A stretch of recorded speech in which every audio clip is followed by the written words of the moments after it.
Welcome to the deep dive. So today we're looking at this concept you shared, the life paradox. Hmm. It's about those, fundamental contradictions we all kind of deal with, like life being beautiful, but also painful. Right, or meaningful and yet sometimes feeling totally random, Hmm. calm and chaotic, often at the same time. Exactly. Yeah. And you wanted to get a good handle on this stuff quickly but deeply. Yeah, and that's what we'll try to do. Not necessarily solve these paradoxes, because maybe you can't, Okay. but more to understand them, see their role, and maybe, well, learn to live within them a bit better. Right. Embrace the contradictions. So where should we start? Love, maybe. Love's a big one, yeah. Yeah. The source brings up this amazing joy it can bring, like pure sunshine, you said?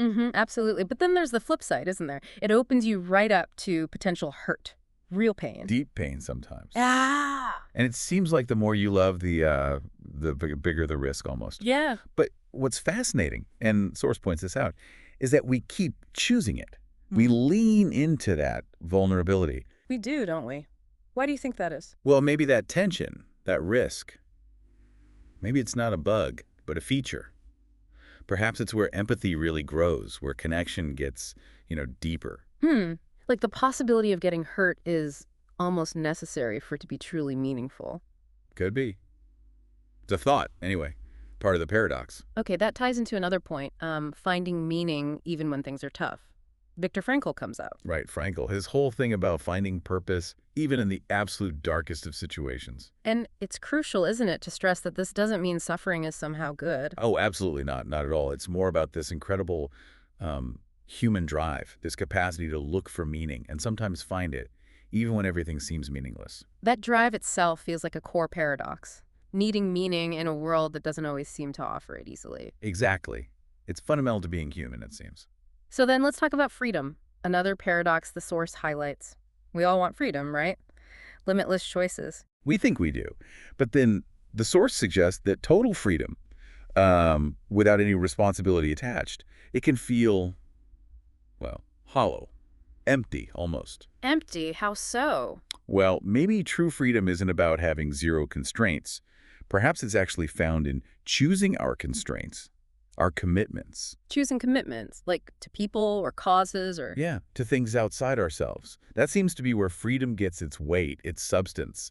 Responsibility gives freedom meaning, paradoxically. That really makes you think differently about what freedom means. Okay, and the last big one, life and death. Ah, yes, the ultimate paradox, maybe. The source puts it quite powerfully. It's the fact that life ends that makes each moment precious, valuable. It sounds morbid at first, maybe, but think about it. If we lived forever, would anything feel urgent? Would experiences be as intense? Probably not. You'd always think I'll do it later. Exactly. So our mortality, the fact that our time is finite, it isn't just something to dread. It's kind of the engine behind appreciating life now. It sharpens everything, makes Yeah. it now really matter. That's the idea. The scarcity gives it value. So, pulling this all together for you, listening, the big takeaway isn't about neatly resolving these things, is it? No, I don't think so. It's not like solving a puzzle where all the pieces fit perfectly. Life's not really like that. It's more about living within the tension, holding both sides. Precisely. Accepting that things can be both good and bad, easy and hard, joyful and sorrowful, all at once.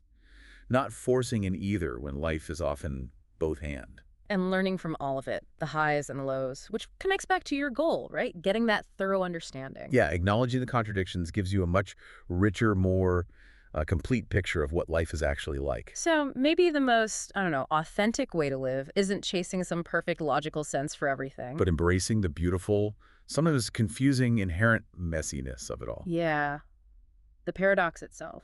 Which leaves us with a final thought for you, perhaps. How does really seeing these contradictions, this life paradox, how might that change how you look at your own life? Your own experiences, your choices going forward. Exactly. Something to mull over. It's a different lens, you could say.